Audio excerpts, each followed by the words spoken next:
Hey guys, tonight we have an unexpected treat. Jason Payne, I believe he bought a kit for one of his radios. He contacted me and asked me if I would like to try to modify his Flysky Noble.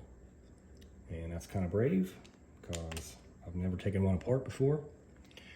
But he was like, okay, nothing ventured, nothing gained. Let's try it. And I gotta say, I'm pretty impressed with the Noble. I set it up just to test it out, make sure I understand how it works on this little guy. And it is just buttery smooth. And all the controls are very precise and direct. And it's just fantastic. Except for this. It kind of works, but it just drove me nuts. It's nowhere near as precise as one of these. So we're gonna see if we can fit one of the pots for the modification in here. I was a little reluctant at first because I know there's a battery in the grip, but I've looked at some of the pictures and videos of teardowns and it's in the back of the grip, so it's not up here in the front. There is a circuit board that runs all the way down, but because there's that battery in there, I think the grip's a little bit thicker, which in theory means there should be a little bit more room between the circuit board and the plastic. So hopefully we can fit one right in there. I will give you an update on this one. It works great. I love it. I've got a dual brushless setup on this one, and you have to have mixing to get that to work. This is able to handle all the mixing. It works great. I've got, let's see how I got it set up. This would be a rear dig on off, and then you can adjust the underdrive. You can turn down, basically give the front wheels underdrive. I have it set in 10% increments, so it's like 90%, you know, what would that be, 10%, 20%, 30%, and back up. And then it's the same thing for the rear on this side, and then the other direction does, in case you wanted to underdrive it for some reason, you could do that. Yeah, so I don't want to get too detailed into that right now, but I have run into a problem with this one. I think part of it's just that it's a budget radio. I'll actually show you. It's a little glitch in it, and I don't think it has anything to do with the mods I did. I think it's just a bad pot for the throttle, because you see my throttle there, and it looks weird because, you know, number 2 is my throttle, but then I've got mixes on channels 3 and 5 because that's what actually drives the ESCs. So channel 2 doesn't actually control anything other than these two, and then I can manipulate the wheel speed like that. But here's what I noticed. I was racking my brain because I started getting these glitches, and I was afraid it was the insane wiring job I have going on here and the ESCs. I'm like, oh man, I got a glitch. And it took me a while, but I noticed that it is actually the transmitter. And I'll try to reproduce it. I don't know if I can get it to do it here, but it only does it going forward, and it only does it at about 20 to 30% throttle. So, and typically what will happen is, you know, you're crawling, and then you hit the regular speed out of the FOC, and, you know, and it's got that little jump. But, you know, with this setup, it's not that bad. But then all of a sudden it would be real bad. And what's happening is I'm getting like some glitching. And of course, it's not going to do it now. I'm just moving the throttle up and down slowly, smoothly, and sometimes it just won't do it, and then other times it does it nonstop. But anyway, at about this amount of throttle, it'll just start bouncing down to like 20% and then back up, and it just kind of looks like that. That's what it looks like. Of course, it's not going to cooperate right now. But anyway, just thought I'd give you an update that it's probably a bad pot for the throttle, and that sucks because of course I have voided any warranty by modding it. That's one of the risks you take when you tear stuff apart and change things. I don't know, I may try to salvage it and see if I can find a replacement pot. I have been known to even take the pots apart and rebuild them, which is, I don't recommend that. It's really not a good place to be. If I can find replacements for it, I will definitely post links for that. But yeah, kind of disappointing. But the Noble, the throttle feels awesome. The steering feels awesome. Nothing bad to say about it. It just needs that mod. So I am going to start taking it apart, and I'm going to record all this, but a lot of it's just tedious. I mean, you don't want to watch me and take all these screws out. Basically, there's these screws, which are, I believe, a 1.5 mil hex. And then there might be one under here, under this back strap. It's rubber, it kind of peels out. There's little clips. 2 Phillips. And then under the battery, there's 2 or 3 tiny little Phillips. I think that's all you need to do to get it open. And then I can actually get my eyes on this and see if there's going to be enough room under there. If there is, and I'm kind of optimistic at this point, that's great. That means you can add this mod to Flysky Noble. All right, I'll get to it.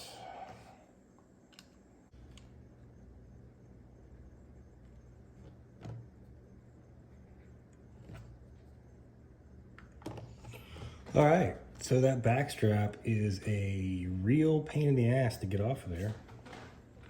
And there's little clippy things there. They're made out of the same rubber, it's all one piece. But I ended up having to slip a screwdriver down in and kind of prying out and doing one by one.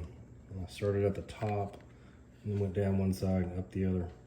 A couple of them were really stubborn, so it'd be easy to tear that when you're taking it out. So we could.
All right, that is what the Noble looks like inside.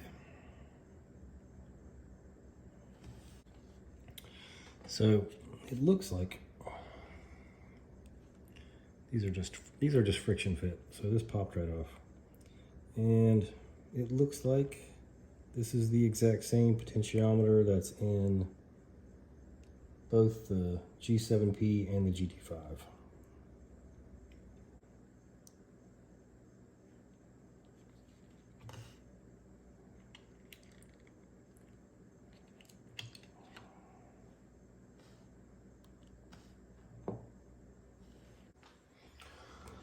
So everything's pretty straightforward so far.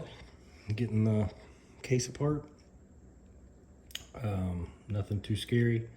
This is where I start to get a little nervous with these, because this is a ribbon cable, and the connectors are just really fragile and really delicate, so you gotta be super careful when you disconnect that. So I'm going to proceed with caution and wish me luck. So I don't know if you can see it, but there's a little white tab right on the edge, and if you just get your thumbnail under that, it'll pop out. And then it's loose. But you can see how tiny and delicate that is. Now we should be able to get the screen and the brains off.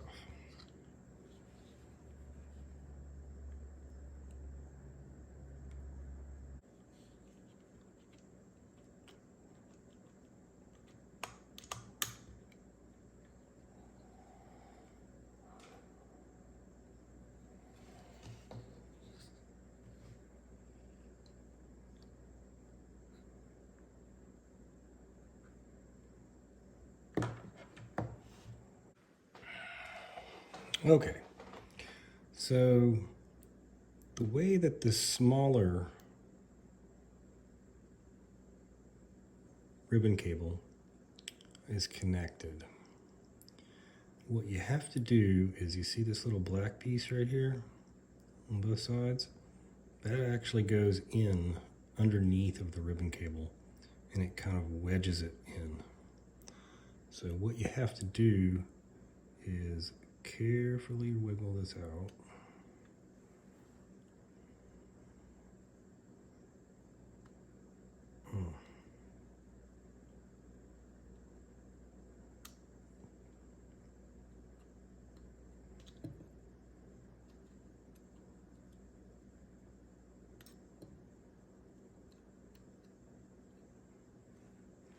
Then once it's kind of dislodged, the ribbon cable should slide out. Super delicate, super delicate. And these other connectors, I know they're a little more robust, but they can be a pain too. They can break apart when you're taking them out. They can be stuck in there and trying to force it out. You end up breaking part of it. So you got to be super careful with these parts. So got a couple of connectors to remove. Looks like there's like 4 screws, and then this whole circuit board should come out. All right, so I got the top one disconnected. Got this one disconnected. This I'm going to leave all together because this whole bottom pops out, so I'll just leave that on. A couple of the tools I used to get those connectors out was some flat-jawed, I guess you'd call those, not needle nose, but whatever that's called. And just my thumbnails, and just careful wiggling and trying to pull it straight out and not rip it off of the board. So now we should be able to take the last of the Phillips screws out of here and lift the whole board off.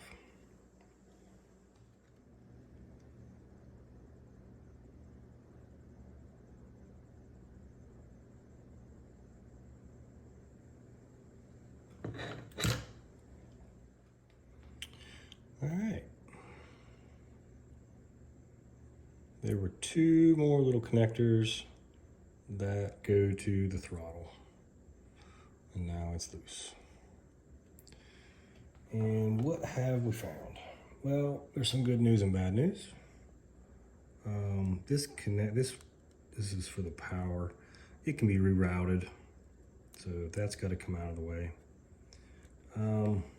This button on the side, the button itself isn't in the way, but it has one of those little springy retainers.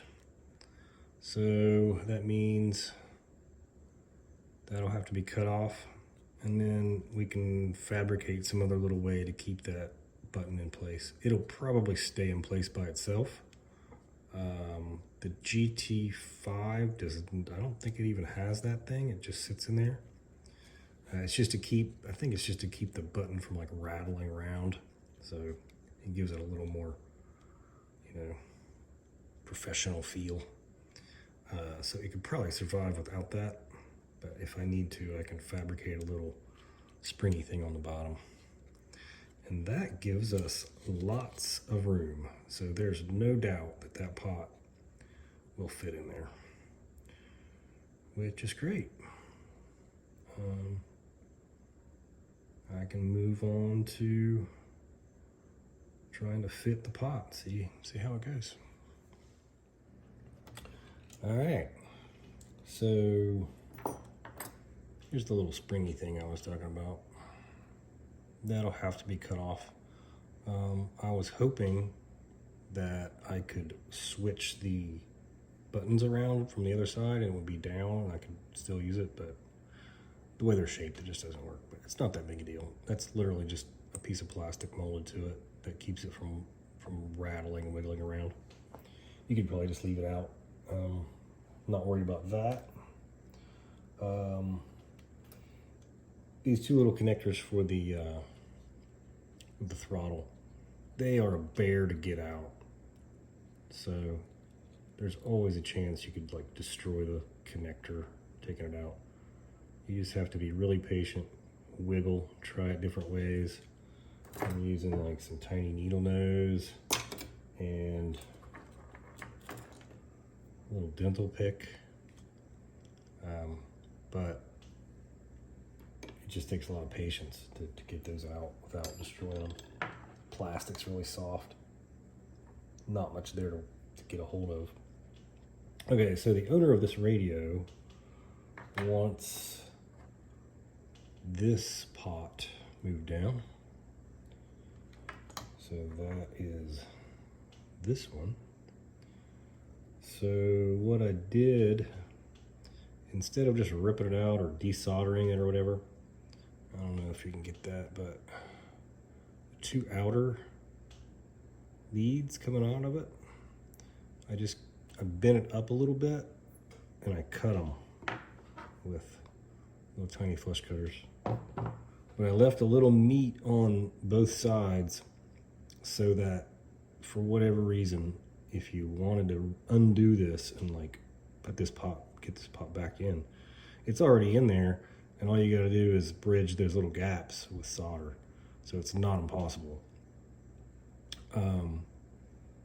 That way also you can put the knob back on when I'm done and it will look normal, so you don't need like a cover, tape or anything over it, or have just a gaping hole. Although I don't use my stuff out in the dirt a lot, so I don't really care. But I'm going to leave it like that. So when you cut the outer leads, it basically takes it out of the circuit. The center lead won't have any effect without the other two. And then I'll probably solder on the other side, because that's where those leads come through.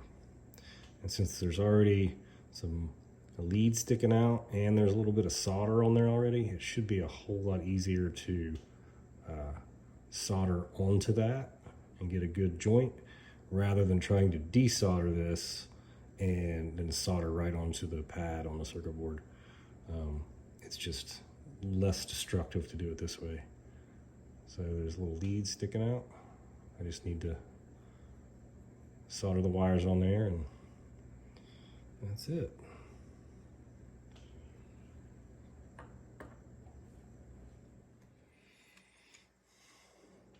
So I got the whole board out.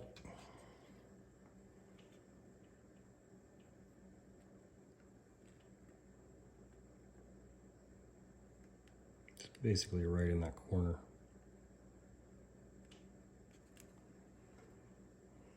Went ahead and soldered the wires on.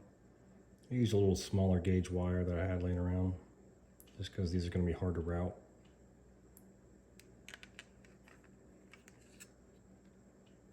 Not a whole lot of room in there. Had to solder them at an angle to get them to come out where I want. And that's what it looks like when it's sitting in there. Just enough room for the button. Should sit with plenty of room under the circuit board.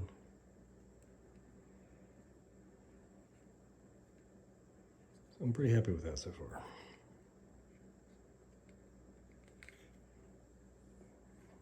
This is where it will sit.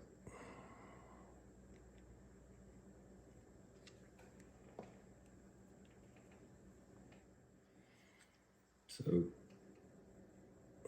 got some glue in there.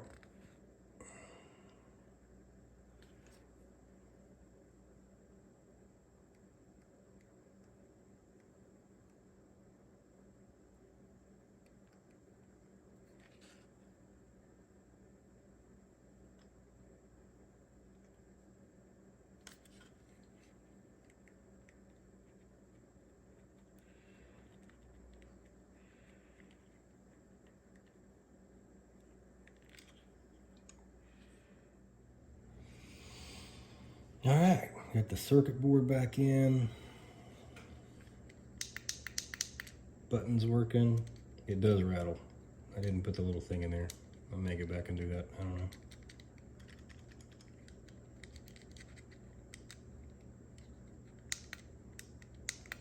Yeah, I'll probably go back and do that. Also thinking about putting a stop in this one, but we'll see.